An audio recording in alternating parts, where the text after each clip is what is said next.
All right. Thousands of people in New York, New Jersey, and beyond have lost their homes in this storm. But imagine if you were only visiting the East Coast when Sandy came barreling through. Jarl owns a hotel in Jersey City, New Jersey, had a full house when the storm hit and the power went out. Jarl, thanks so much for joining us. Tell me, first of all, you've got a packed house. How do you care for people stranded in a 50-story building?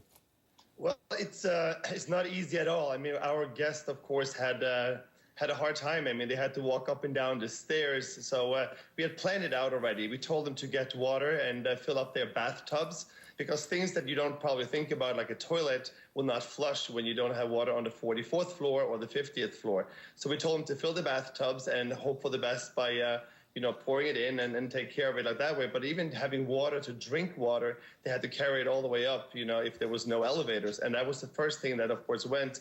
Electricity was gone, and it was a hard time for them. How would you describe the attitudes of these folks? Because I could imagine, sometimes you travel, you get a little grouchy, whatever, but this is like worst case scenario. The power is out, you're caught in the middle of this storm. Are they getting along?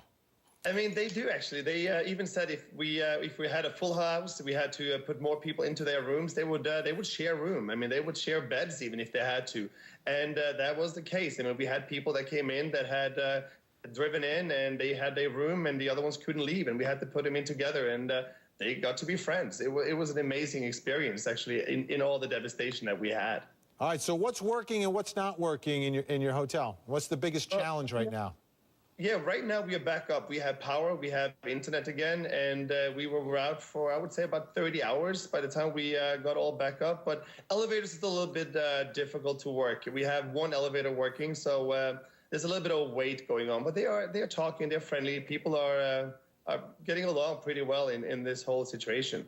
So you would say this brought out the best in your guests? Absolutely, and they're foreigners, a lot of them. So I don't think they expected to see this happen in a big city like Jersey City and New York being so close. I think they expected it to be more chaotic, but people pulled together and they were friendly, and that's probably the good experience they had from this. So it's something that they take with them home when they come back overseas, to see New Yorkers being friendly, people in New Jersey being really friendly. Jarl, glad to hear that everyone's getting along and making the best of it. Really do appreciate it. Thanks so much. Thank you. Thanks for having me on.